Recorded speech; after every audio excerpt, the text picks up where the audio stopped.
Oh no! What are you doing? You're killing your writing career!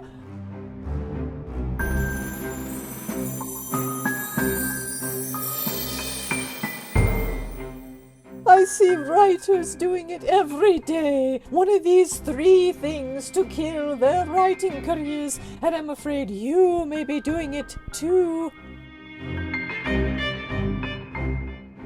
Career killer number 1. You're not finishing your stories.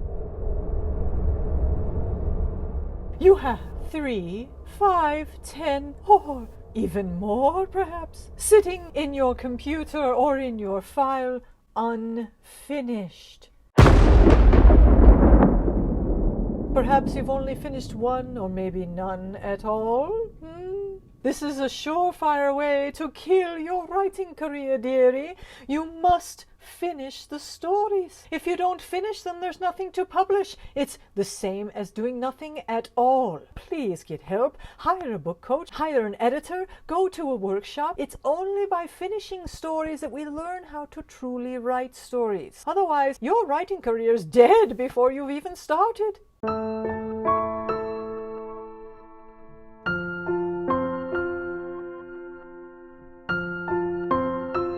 Career killer number 2, you failed to persist.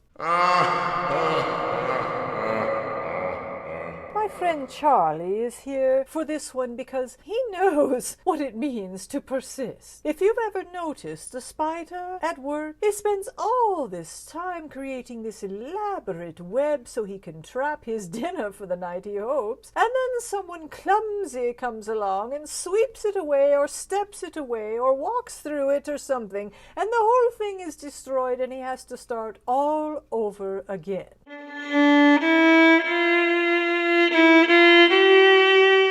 Poor Charlie, if he happened to give up, and rather than persisting and building another web, well, he probably wouldn't live very long, would you, Charlie? No, he says he wouldn't live very long.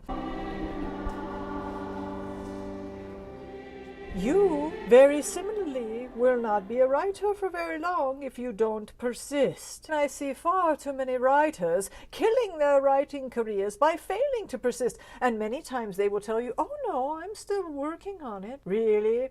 Liar. When did you last finish a story? When did you last submit a story? 5 years ago, And you haven't quit? I beg to differ. Persist, dear writer, or you will be killing your writing career.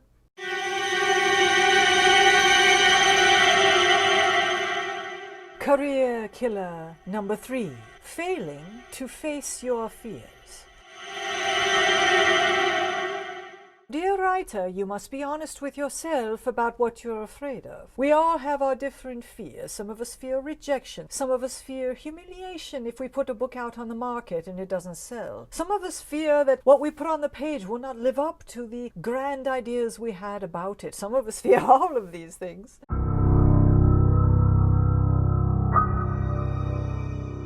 Whatever the fears are, if you are to be a writer, you have to constantly be facing them now. Yes, this can be exhausting, but it is the only way to a successful writing career. You talk to veteran writers out there and you'll find out that even after all that time of doing well as writers, they are still facing fear pretty much every day. This is not a cozy, comfy profession. This is one that requires your courage on a daily basis. I see far too many writers let fear kill their careers. They may not admit it, but perhaps they went to a workshop and the criticisms were difficult, and pretty soon you contact them and find out they haven't written in a year. Or perhaps they self-publish a book and it doesn't do too well on the market, and you talk to them 2 years later and they haven't written since. These are talented writers who are just refusing to continue to face their fears. Now, of course, if you decide you don't want to, that's your choice, but understand that it is a career killer. To be a successful writer, you must continually face your fears. So embrace the Halloween season because it is perfect for writers. We face our fears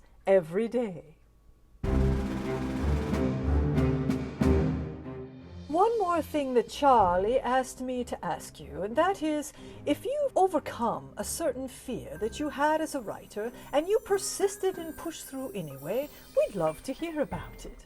Add it in the comments below. Meanwhile, if you like this video, please give me a thumbs up and subscribe. And thank you again for joining me here at Writing and Wellness for the Halloween episodes.